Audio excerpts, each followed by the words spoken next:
Pasti kita pernah berada pada suatu kondisi di mana kita merasa seolah-olah hidup ini itu menghantam kita begitu kerasnya. Entah itu kita sebagai seorang bapak-bapak yang sudah punya istri, punya anak, ataukah kita sebagai seorang anak, ataukah kita sebagai seorang istri yang harus berkarir untuk membantu suami mencari nafkah dan lain sebagainya. Setiap manusia pasti pernah merasakan suatu kondisi di mana kondisinya itu benar-benar sangat sulit dan seolah-olah hidup ini tidak hanya menghantam kita demikian kerasnya, tapi juga kehidupan ini tidak berpihak kepada kita. Pada saat kita berada pada kondisi seperti itu, yang terjadi adalah pikiran kita tidak akan bisa fokus, tidak akan bisa tenang, selalu khawatir, gitu kan. Dan kita selalu mengkhawatirkan ke depannya itu akan berjalan seperti apa. Ada keraguan di situ, ada ketidakpercayaan terhadap diri kita sendiri maupun terhadap orang-orang sekitar tentang kondisi kita yang akan datang ketika persoalan hidup yang demikian beratnya itu menghampiri kita. Nah, yang perlu kita pahami di sini, setelah beberapa kali kami mengalami hantaman-hantaman yang sangat luar biasa dalam proses kehidupan ini, dan beberapa teman dan guru saya juga berkata bahwa hantaman-hantaman peristiwa hidup yang datang menghampiri kita itu analoginya sama dengan ketika kita melakukan olahraga. Dalam konteks ini kita ambil contohnya adalah ketika kita nge-gym.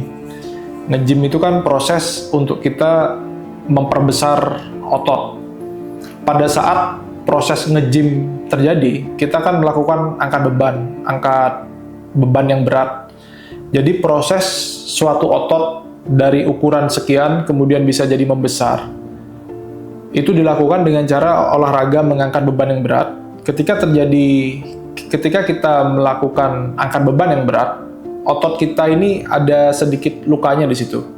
Dan itu kalau kita awal-awal pertama kali nge-gym, itu pasti kan terasa sangat sakit ya, badan jadi sakit, tangan susah digerakin, segala macamnya. Nah, ototnya itu ada kerusakan di situ, ada kerusakan otot yang terjadi ketika kita melakukan angkat beban. Tapi ketika angkat beban itu terus kita lakukan, di saat otot itu membuka dia atau sedikit ada kerusakan, disitulah nutrisi-nutrisi, protein-protein itu masuk ke dalamnya untuk memperbaiki si otot tersebut. Dan ketika kondisi otot itu sudah diperbaiki, maka ukuran ototnya pun juga akan menjadi membesar. Sehingga ketika kita melakukan angkat beban, itu akan terasa sakit di badan kita, tapi efeknya adalah badan kita jadi lebih fit, otot kita jadi lebih besar, dan daya angkat kita terhadap suatu beban itu juga akan menjadi semakin meningkat. Yang awalnya kita hanya bisa mengangkat beban 2 kilo, dan itu 2 kilo aja udah sakit banget gitu kan. Kemudian meningkat jadi 5 kilo, dan kemudian meningkat lagi jadi 10 kilo, begitu bertahap sampai kita bisa mengangkat beban 100 kilo misalkan. Jadi tidak mungkin ketika kita misalkan baru bisa mengangkat beban 1 kilo, kemudian kita langsung naik ke beban yang 100 kilo. Nggak bakal bisa keangkat. Caranya adalah dari beban 1 kilo, naik dulu ke 2 kilo, kemudian naik ke 5 kilo, ke 10 kilo, demikian seterusnya sampai kita bisa mencapai beban 100 kilo. Dalam konteks kehidupan, itu kurang lebih sama teman-teman. Jadi problematika yang datang kepada kita, kalau kita amati dari kita SD, bahkan TK ya, dari kita TK, SD, SMP, SMA, kuliah, sampai kita di dunia kerja, itu bebannya itu konsepnya seperti itu. Pada saat kita TK, pada saat kita kecil, problem terbesar anak TK itu adalah gimana caranya dia bisa tidur sendiri di kamarnya untuk pertama kalinya. Ada ketakutan di situ. Nanti kalau ada ini bagaimana? Terbiasa tidur dengan orang tua, terus kemudian dia harus tidur seorang diri di kamar, itu nanti kalau ada sesuatu yang muncul secara tiba-tiba itu bagaimana? Ada ketakutan di situ. Dan mungkin pada saat kita kecil pun kita merasa bahwa ketika orang tua kita untuk pertama kalinya meletakkan kita di kamar kita sendiri, terpisah dengan orang tua kita merasa seolah-olah hidup ini tidak berpihak kepada kita. Tapi sebenarnya itu adalah proses kita untuk bisa lebih kuat lagi, untuk proses kita untuk terus bertumbuh. Begitupun juga ketika kita mulai masuk ke tingkat pendidikan SD, saat pertama kali kita mulai ada ujian sekolah di situ, kita juga pasti merasa kok kayaknya dengan adanya ujian sekolah ini kita dituntut untuk lebih belajar lebih keras dan harus bisa menjawab soal-soal itu dengan benar. Nah, jadi pada saat kita berada di level itu, ujian sekolah itu menjadi sebuah tantangan tersendiri untuk kita. Kok kayaknya kayak gini banget gitu loh. Begitupun naik, kemudian dari SD kita mau masuk SMP, itu pun juga harus ada tesnya, ada seleksinya, segala macamnya. Kita harus memenuhi angka sekian untuk bisa masuk ke sekolah yang favorit dan segala macamnya. Nah, problematika hidup itu ada porsinya. Dari sejak kita kecil sampai kita dewasa. Tapi yang menarik di sini adalah ketika kita di masa-masa sekolah, ujian itu kan ada ujian akhir semester atau ujian tengah semester. Sebenarnya kata depannya itu sudah ada kata ujiannya. Ujian tengah semester, ujian akhir semester.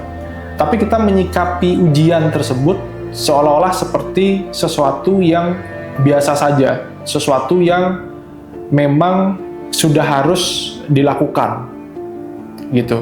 Jadi bukan sesuatu yang membuat kita sampai merenungi kenapa kok harus ada ujian sekolah seperti itu. Berbeda cerita ketika kita sudah selesai masa pendidikan kita, kemudian kita masuk ke dunia kerja.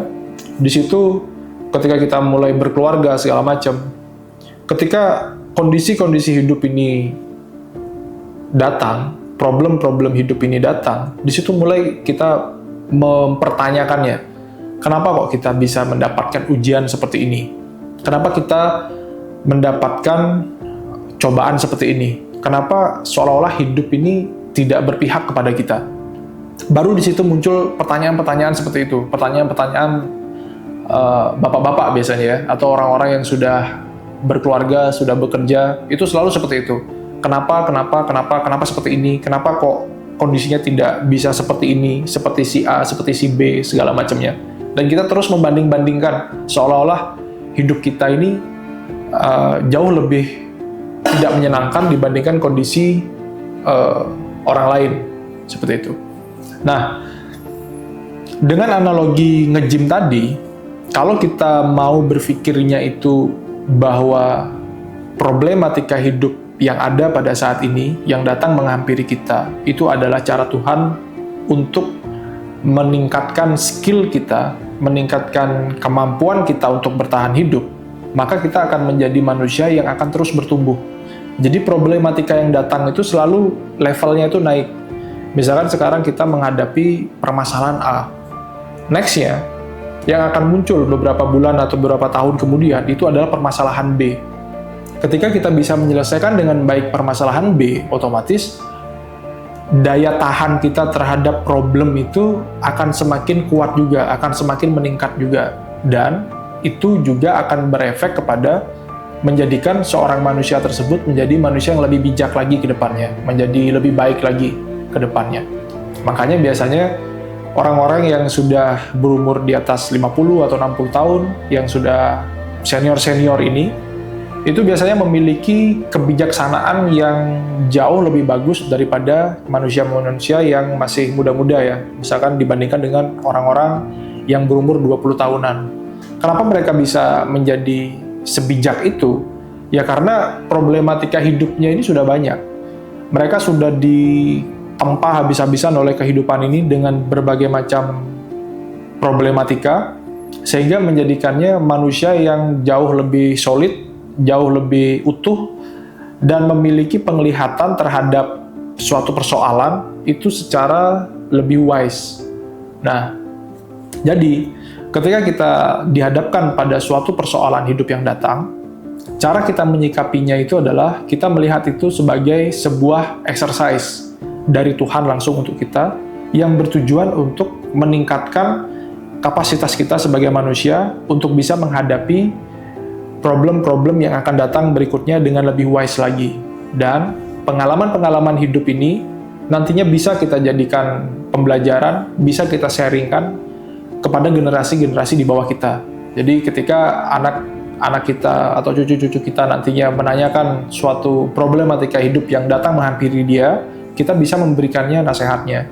Ketika kita mengalami sebuah peristiwa seperti itu, niatkan dalam diri kita untuk kita terus belajar dan yakin bahwa ini adalah exercise dari Tuhan agar kita bisa menjadi manusia yang lebih kuat lagi, dan tujuannya pasti baik, walaupun kita nggak ngerti tujuannya persoalan ini datang itu untuk apa, tapi yakinlah bahwa ilmu ini ketika kita berhasil menyelesaikannya pasti bisa kita gunakan di kehidupan kita yang akan datang.